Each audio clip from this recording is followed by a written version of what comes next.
आदमपूर एअरबेसवरून पंतप्रधान नरेंद्र मोदी यांनी मंगळवारी पाकिस्तान आणि दहशतवाद्यांना खडेबोल सुनावले. घरात घुसून मारणार, बचावाची संधीही देणार नाही, असं मोदींनी यावेळी पाकिस्तानला खडसावलंय. पाकिस्तान में ऐसा कोई ठिकाना नहीं है जहां बैठकर आतंकवादी चैन की सांस ले सके. हम घर में घुसकर मारेंगे. भारतीय सैन्यानं पाकिस्तानच्या न्यूक्लिअर धमक्यांची हवाच काढून टाकली, असंही पंतप्रधान मोदी म्हणाले. पाकिस्तानला घरात घुसून मारलं असं म्हणत पंतप्रधान मोदींनी जवानांचं जोरदार कौतुक केलं.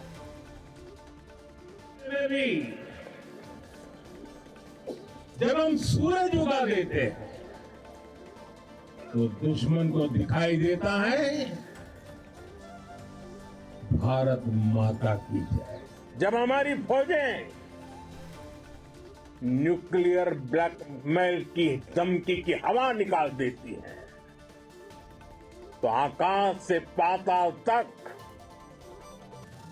एक ही बात गूंजती है, भारत माता की जय. आपल्या देशात येऊन भगिनींचं कुंकू पुसणाऱ्या दहशतवाद्यांना घरात घुसून मारलं, असं पंतप्रधान नरेंद्र मोदी म्हणाले. आदमपूर इथल्या भाषणामध्ये मोदींनी आतंकवाद्यांना खडेबोल सुनावले. कुणाचीही गय केली जाणार नाही, असंही मोदींनी यावेळी म्हटलं. हमारी बहनों बेटियों का सिंदूर छीना गया तो हमने आतंकियों के फन को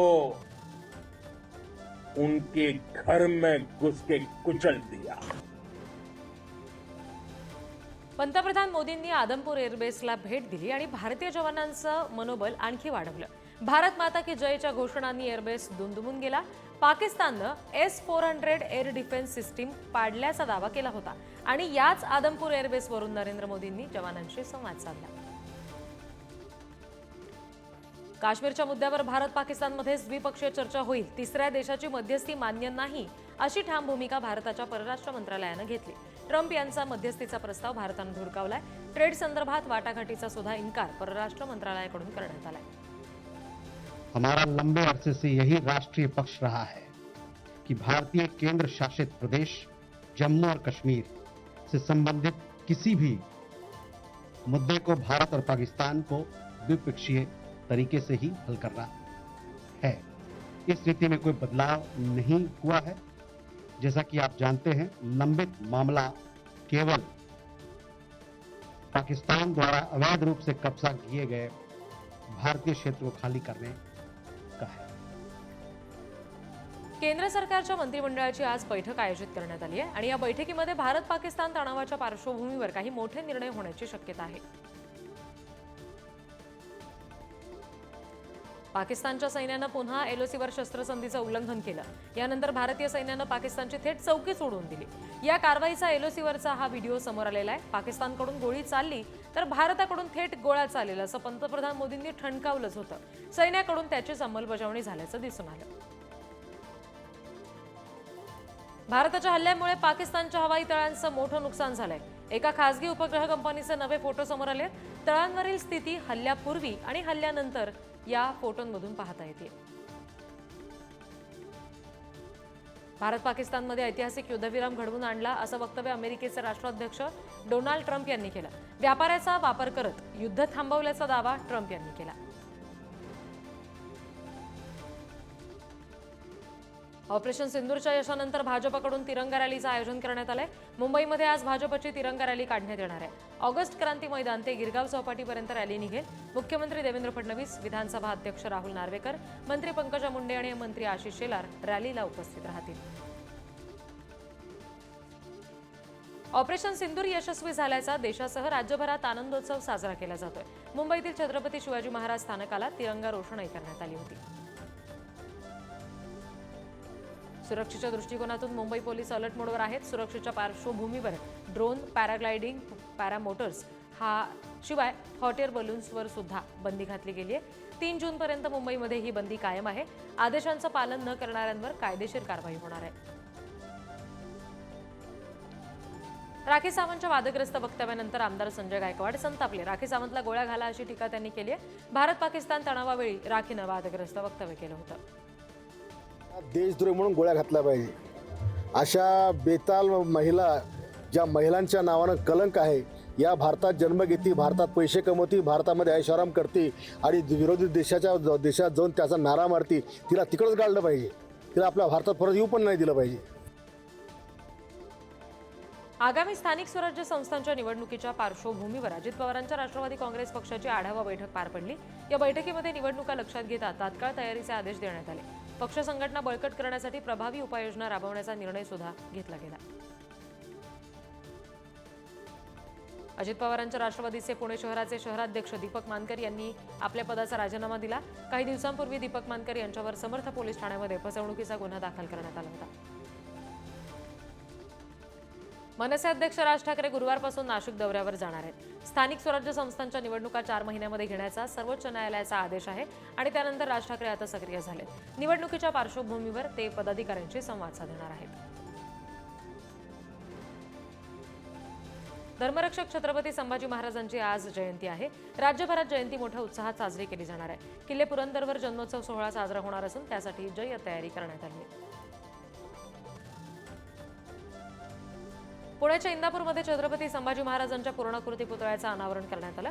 शंभू भक्तांनी गनिमी कावा करत या पूर्णाकृती पुतळ्याची स्थापना केली आहे. प्रशांत मामा उमरे युवा मंचाच्या वतीनं या ठिकाणी पुतळा स्थापन केला गेलाय. देवस्थानच्या जमिनी खरेदी विक्रीला यापुढे बंदी घालण्यात आलेली आहे. महसूल मंत्री चंद्रशेखर बावनकुळे यांनी हे आदेश दिले. याबाबत तातडीनं शासनाचा अध्यादेश सुद्धा काढला जाईल असं त्यांनी स्पष्ट केलं. शेतकऱ्यांकडे कसण्यासाठी दिलेल्या देवस्थानच्या जमिनींची मुळातच खरेदी विक्री करता येत नाही, तरीही अशा जमिनींची खरेदी विक्री होत आहे. लाडकी बहीण योजनेच्या नावानं शेकडो बनावट बँक खाती उघडून पैसे लाटल्याचा धक्कादायक प्रकार समोर आला. या बँक खात्यांचा सायबर गुन्हे शाखेकडून आता तपास सुरू करण्यात आलेला आहे. पोलिसांनी हे सगळं प्रकरण उघड केलेलं आहे. 4 जणांना या प्रकरणामध्ये अटक झालेली आहे. चितळे डेअरी आणि गोकुळ दूध संघाबरोबरच पुणे जिल्हा सहकारी दूध संघाकडून सुद्धा दूध दरामध्ये वाढ करण्यात आली आहे. लिटर मागे 2 रुपये वाढवले गेलेत. म्हशीचं दूध 72 रुपयावरून 74 रुपये झाले. गोदावरी प्रदूषण मुक्तीसंदर्भात नाशिक महापालिकेसह प्रदूषण नियंत्रण मंडळाला दिलेल्या निर्देशांचं पालन केलं गेलं नाही या प्रकरणामध्ये उच्च न्यायालयामध्ये अवमान याचिका दाखल झाली होती आणि न्यायालयानं या प्रकरणात महापालिका आयुक्तांसह प्रदूषण नियंत्रण मंडळाच्या प्रादेशिक अधिकाऱ्यांना नोटीस बजावली. उन्हाळी सुट्टीनंतर म्हणणं मांडण्याचे निर्देश दिले गेले. हवामान खात्यानं दिलेल्या तारखेच्या 1 आठवडा आधीच मान्सूनचं अंदमानमध्ये आगमन झालं. वेळेआधीच मान्सून अंदमान निकोबारमध्ये दाखल झाला. गेल्या 24 तासात निकोबार बेटांवर मध्यम ते मुसळधार पावसाची नोंद झाली आहे. मान्सून अंदमानात दाखल झाल्यामुळे केरळ आणि कोकण पट्ट्यात सुद्धा पावसाचं आगमन लवकर होण्याची शक्यता निर्माण झाली आहे. 14 आणि 15 मे रोजी विदर्भातील अनेक जिल्ह्यांमध्ये मुसळधार अवकाळी पाऊस पडण्याचा अंदाज वर्तवला गेलाय. त्यामुळे हवामान केंद्राकडून 2 दिवसांसाठी विदर्भाला ऑरेंज अलर्टचा इशारा आहे. नाशिक शहरासह जिल्ह्यामध्ये अवकाळी पावसामुळे शेतीचं नुकसान होत असताना दुसरीकडे जिल्ह्याच्या ग्रामीण भागामध्ये भीषण पाणी टंचाई जाणवते. जिल्ह्यातील 13 तालुक्यांमध्ये 400 पेक्षा जास्त गावांमध्ये टँकरनं पाणी पुरवठा होतो. पाणी प्रश्नावर येत्या 16 मे रोजी आदित्य ठाकरे यांच्या उपस्थितीमध्ये संभाजीनगर मनपावर मोर्चा काढला जाणार आहे. पाणी प्रश्नावर ठाकरेंच्या शिवसेनेचे 13 एप्रिलपासून सुरू झालेलं आंदोलन 16 मे पर्यंत सुरू असेल. लबाडांनो पाणी द्या असं म्हणत शहरात 45 किलोमीटर पदयात्रा काढली गेली होती. नाशिक जिल्ह्यामध्ये 8 दिवसात वादळी वाऱ्यासह झालेल्या अवकाळी पावसानं आतापर्यंत 3000 हेक्टरवरच्या पिकाचं नुकसान झाल्याचा प्राथमिक अंदाज कृषी विभागानं वर्तवलाय. यामध्ये सर्वाधिक तडाखा कांदा आणि आंबा पिकाला बसलाय आणि या नुकसानामध्ये 15,000पेक्षा जास्त शेतकऱ्यांचं नुकसान झालंय. आर्थिक फटका त्यांना बसलाय. नंदुरबार शहरामध्ये अवकाळी पावसामुळे शहरातील सुभाष चौक इथे एका जुन्या इमारतीच्या पुढचा भाग कोसळलाय. सुदैवाने या घटनेमध्ये कुठली जीवितहानी झाली नाहीये. एक व्यक्ती जखमी झालाय. पालिका प्रशासनानं पावसाळ्यापूर्वी धोकादायक जुन्या इमारतींना नोटिसा देऊन दुरुस्तीचं काम करून घेण्याच्या सूचना दिल्या. उन्हाळ्यामध्ये अचानक सुरू झालेल्या अवकाळी पावसानं पुण्यातील हवामानामध्ये मोठा बदल झालाय. त्यामुळे लहान मुलांमध्ये विषाणू संसर्गाचं प्रमाण वाढलंय. गेल्या काही दिवसात ताप, उलट्या, जुलाबाची तक्रार असलेल्या लहान मुलांच्या रुग्णांमध्ये वाढ झाली आहे. या पार्श्वभूमीवर पालकांनी त्यांची विशेष काळजी घ्यावी असा इशारा आरोग्य तज्ज्ञ देत आहेत. 50 लाखापेक्षा अधिक वाहनांचं वाहतूक नियोजन करणाऱ्या पुण्यातील वाहतूक पोलिसांना आज दुपारी 2 तासांची विशेष सुट्टी दिली जाणार आहे. पुणे शहरामध्ये प्रथमच वाहतूक पोलीस रस्त्यावर नसतील आणि त्यांच्या जागी खाकी वर्दीतले पोलीस वाहतूक नियमन करणार आहेत. वाहतूक पोलीस प्रशिक्षणासाठी 2 तासांची सुट्टी दिली जाणार आहे. सरकारी नोकरी करणाऱ्या पत्नीची पोटगी नाकारण्याचा महत्त्वपूर्ण निर्णय न्यायालयानं घेतलाय. पतीला खासगी कंपनीमध्ये पगार जास्त आहे म्हणून 50,000 रुपये पोटगी मागणाऱ्या पत्नीची पोटगीची मागणी पुढे न्यायालयानं फेटाळली. केवळ पगार जास्त आहे म्हणून पोटगी मागणं योग्य नसल्याचं मत न्यायालयानं व्यक्त केलं. पुणेकरांचा पीएमपीएल बसचा प्रवास महागलाय. संचालक मंडळाच्या बैठकीमध्ये दरवाढीला मान्यता मिळाली. प्रवासी दर आणि प्रवासाचे टप्पे या रचनेमध्ये पीएमपी कडून बदल झाले. नव्या स्टेज रचनेनुसार 1 ते 5 किलोमीटरसाठी 10 रुपये, 5 ते 10 किलोमीटरसाठी 20 रुपये आणि 10 ते 15 किलोमीटरसाठी 30 रुपये दर निश्चित केला. नवी मुंबई महानगरपालिका क्षेत्रातील मालमत्ताधारकांना डिजिटल सेवा अधिक सुलभ आणि प्रभावीपणे वापरता याव्यात या दृष्टीनं केवायसी प्रक्रिया लवकरात लवकर पूर्ण करण्याचे आवाहन नवी मुंबई महानगरपालिका आयुक्तांनी केले. मालमत्ता कराशी संबंधित विविध सेवा आणि सुविधा आता ऑनलाईन स्वरूपात उपलब्ध करून दिल्या जात आहेत. घोडबंदर येथील वाहतुकीच्या दृष्टीनं अत्यंत महत्त्वाचा असलेला भाईंदरपाडा उड्डाणपुलाचा आज लोकार्पण होण्याची शक्यता आहे. उपमुख्यमंत्री एकनाथ शिंदे यांच्या हस्ते उड्डाणपुलाचं लोकार्पण होणार आहे. आज आणि उद्या नवी मुंबई शहराचा पाणीपुरवठा बंद असेल. चिखले गावाजवळ वारंवार होत असलेली पाण्याची गळती रोखण्यासाठी जलवाहिनी बदलली जाईल आणि त्यासाठी पाणीपुरवठा 24 तासासाठी बंद ठेवला जाईल. त्यामुळे नागरिकांनी पाणी जपून वापरावं असं आवाहन करण्यात आलं. कोणतेही आदेश नसताना मुख्यमंत्र्यांच्या कार्यक्रमांच्या ठिकाणी उपस्थित राहून राजशिष्टाचार आदेशाचं उल्लंघन केल्याप्रकरणी सिंधुदुर्गमधील 2 शासकीय अधिकाऱ्यांचं निलंबन करण्यात आलं. माजी आमदार वैभव नाईक यांनी भ्रष्ट अधिकाऱ्यांनी मुख्यमंत्र्यांचं स्वागत केलं अशी टीका केली होती. राज्य मंत्रिमंडळाच्या बैठकीमध्ये 6 महत्त्वाचे निर्णय घेतले गेले. या बैठकीमध्ये कृत्रिम वाळू धोरणाविषयी मोठा निर्णय झाला. कृत्रिम वाळू धोरणास मंजुरी देण्यात आली आहे. त्यामुळे प्रत्येक जिल्ह्यामध्ये एम सँड तयार करणाऱ्या युनिटला 200 रुपये प्रति ब्रास इतकी सवलत दिली जाईल. त्यामुळे पर्यावरणाचं नुकसान टळणार आहे. रस्त्यावर राहणाऱ्या किंवा भटकंती करणाऱ्या बालकांच्या सर्वांगीण विकासासाठी धोरण आखण्यात आलंय. बालकांच्या पुनर्वसनासाठी राज्यामध्ये फिरतं पथक योजनेसाठी मान्यता मिळाली आहे. पहिल्या टप्प्यामध्ये 31 मोबाईल व्हॅन आणि सुमारे 8 कोटी मंजूर करण्यात आले. मंत्रिमंडळ बैठकीमध्ये हा निर्णय घेतला गेला. 10वीच्या परीक्षेचा निकाल जाहीर झाला असून 11वी प्रवेशासाठी ऑनलाईन नोंदणी प्रक्रिया 19 मे पासून सुरू होणार आहे. शैक्षणिक वर्ष 2025-26 साठी कनिष्ठ महाविद्यालयांमध्ये 11वीचे कला, वाणिज्य आणि विज्ञान या शाखांमधील प्रवेश ऑनलाईन पद्धतीनं होणार आहे. 10वीच्या परीक्षेमध्ये संभाजीनगर विभागामध्ये तब्बल 9,486 विद्यार्थी मराठी विषयामध्ये नापास झाले. मायबोलीत नापास झालेल्यांचा आकडा मोठा असला तरी इंग्रजीपेक्षा मराठी विषयात उत्तीर्ण होणाऱ्यांची टक्केवारी जास्त आहे. हिंदी विषयात सुद्धा उत्तीर्ण होणाऱ्यांची संख्या जास्त आहे. 10वीच्या परीक्षेमध्ये मित्रापेक्षा कमी गुण मिळाले या नैराश्यातून एका विद्यार्थ्यानं गळफास घेत आत्महत्या केल्याची धक्कादायक घटना संभाजीनगरच्या फुलंब्रीमध्ये समोर आली. आत्महत्या केलेल्या विद्यार्थ्याला 70% गुण मिळाले होते. माजी संरक्षण सचिव अजय कुमार यांची केंद्रीय लोकसेवा आयोगाच्या अध्यक्षपदी नियुक्ती करण्यात आली आहे. केंद्र सरकारच्या कार्मिक मंत्रालयानं या संदर्भात अधिकृत आदेश जारी केले. राष्ट्रपती द्रौपदी मुर्मू यांनी त्यांच्या नियुक्तीला मंजुरी दिली. अजय कुमार हे 1985च्या बॅचचे निवृत्त भारतीय प्रशासकीय सेवेतील अधिकारी आहेत आणि ते केरळ कॅडेटचे आहेत. भारताचे सरन्यायाधीश संजीव खन्ना निवृत्त झाले. 10 नोव्हेंबर रोजी त्यांनी देशाचे 51वे सरन्यायाधीश म्हणून पदभार स्वीकारलाय. त्यांचा कार्यकाळ जवळपास 6 महिने चालला आणि या कार्यकाळामध्ये सर्वोच्च न्यायालयाच्या खंडपीठाचं नेतृत्व करताना त्यांनी अनेक महत्त्वाचे निर्णय घेतले.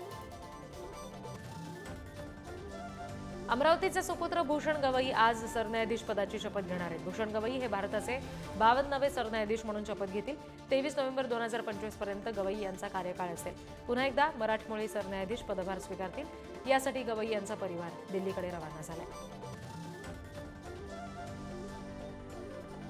येत्या काळामध्ये बॅलेट पेपरवर निवडणुका व्हाव्यात अशी इच्छा सरन्यायाधीश भूषण गवईंच्या आई कमलाताई गवई यांनी व्यक्त केली आहे. बॅलेट पेपरवरील निवडणुका केव्हाही चांगल्या असल्याचं मत त्यांनी व्यक्त केलं. भूषण गवई सध्या सरन्यायाधीश पदाचा पदभार स्वीकारतात आणि पदभार स्वीकारल्यानंतर गवई या संदर्भात आता काय भूमिका घेतात हे पाहणं महत्त्वाचं आहे. सांगलीच्या वसगडे इथे गेल्या 6 तासानंतर रेल रोको आंदोलन स्थगित करण्यात आले. पुणे ते कोल्हापूर पॅसेंजर शेतकऱ्यांनी अडवली होती आणि वसगडे इथल्या शेतकऱ्यांनी 6 तास रेल्वे मार्गावर ठिय्या आंदोलन केलं होतं. धुळे शहरातल्या परिसरामध्ये तरुणावर गोळीबार झाल्याची धक्कादायक घटना घडलेली आहे.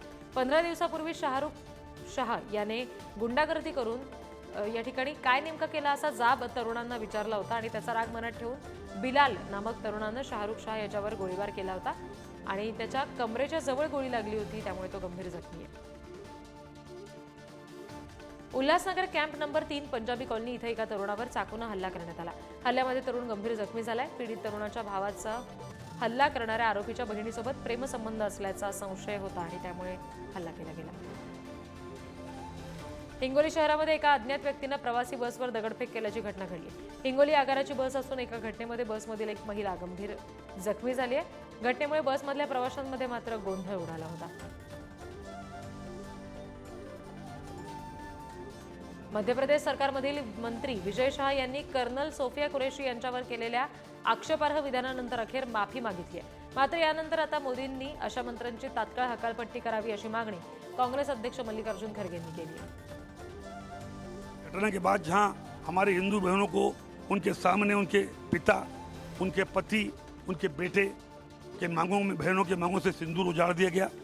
सोफिया बहन हमारी सगी बहन से बड़ी है, जिन्होंने राष्ट्र धर्म निभाते हुए जाति समाज से ऊपर जाके उन लोगों से बदला लिया। वो बहन हमारी सगी बहन से महत्वपूर्ण है और मेरा ना तो ऐसा कोई मन था ना इच्छा थी, और उसके बावजूद अगर जोश में कोई बात निकल गई हो और किसी को बुरी लगी हो तो मेरा ना उद्देश्य था। फिर भी अगर किसी को लगी हो तो मैं दिल से एक बार नहीं 10 बार माफी मांगता। राजस्थानमधील बालोतरा जिल्ह्यातील परेव गावामध्ये एका मिसाईलचा मलबा आढळला. या हल्ल्याच्या पार्श्वभूमीवर जिल्हा प्रशासनानं हाय अलर्ट जारी केलाय. रात्रभर सायरन वाजवले जात आहेत. शनिवारी झालेल्या हल्ल्यातील ही पाकिस्तानी मिसाईल असल्याची शक्यता आहे. जम्मू काश्मीरच्या पूंछ जिल्ह्यातील मानकोट भागामध्ये भारतीय लष्कराच्या रोमिओ फोर्सकडून मागच्या काही दिवसांमध्ये पाकिस्तानी गोळीबारात जखमी झालेल्या नागरिकांना वैद्यकीय मदत पुरवण्यात येते. तणावपूर्ण परिस्थितीमध्ये नागरिकांना संरक्षण पुरवल्यामुळे स्थानिक नागरिकांनी भारतीय लष्कराचे आभार मानले. भारताने ऑपरेशन सिंदूरच्या माध्यमातून दहशतवादी तळांवर केलेल्या कारवाईमध्ये भारताचा मोस्ट वॉन्टेड दहशतवादी मसूद अझहर याच्या कुटुंबातील 14 सदस्य मारले गेले. या सगळ्यांच्या कुटुंबियांना प्रत्येकी 1 कोटी याप्रमाणे 14 कोटी रुपये देण्याची तयारी पाकिस्तान सरकारनं केली आहे आणि यासाठी पंतप्रधान शहबाज शरीफ यांनी विशेष शुहाद पॅकेजची घोषणा केली आहे. तुर्कीवर भारतीय पर्यटकांच्या बहिष्कारानंतर पर्यटन मंत्रालयानं बचावात्मक पोस्ट केली. भारतीय पर्यटकांना सुरक्षिततेचा आणि सुविधांचा विश्वास दिला, तर भारतीय पर्यटकांनी सोशल मीडियावर #बॉयकॉट तुर्की असा ट्रेंड सुरू केला. भारतीय पर्यटकांनी तुर्कीमध्ये जाणं थांबवलं असून हजारो हॉटेल आणि रिसॉर्टच्या बुकिंग रद्द झाल्या. त्यामुळे तुर्कीच्या पर्यटन व्यवसायाला मोठा फटका बसलाय. भारतीय क्रिकेटमध्ये मुख्य प्रशिक्षक गौतम गंभीरच्या आगमनाने आता नव्या युगाची सुरुवात झाली. संघातून स्टार कल्चर हटवून नव्या चेहऱ्यांना संधी दिली जाईल असं गंभीरने स्पष्ट केलेलं आहे. प्रशिक्षकांना खेळाडूंच्या दबावाखाली माघार घ्यावी लागली होती. मात्र गंभीर हे असे दुर्मिळ प्रशिक्षक ठरणार आहेत ज्यांच्याकडे कर्णधारापेक्षा अधिक निर्णायक ताकद असेल. जसप्रीत बुमराह भारताचा कसोटी कर्णधार होण्यास पात्र आहे असं टीम इंडियाचा माजी ऑफ स्पिनर रविचंद्रन अश्विननं म्हटलंय. रोहित शर्मा आणि विराट कोहली यांच्या निवृत्तीमुळे कसोटी संघामध्ये नेतृत्वाची पोकळी निर्माण होईल असंही त्यांनी सांगितलं. कोहलीच्या निवृत्तीमुळे कसोटी क्रिकेटनं आपला ब्रँड अँबॅसेडर गमावला आहे असं मत अश्विननं व्यक्त केलं आणि त्याच्यात अजून 1-2 वर्ष खेळणं बाकी असल्यानं त्यानं घाई केली असंही त्याचं म्हणणं होतं. त्याचबरोबर रोहितनं इंग्लंड मालिकेपर्यंत खेळायला पाहिजे होतं असंही मत अश्विननं व्यक्त केलं.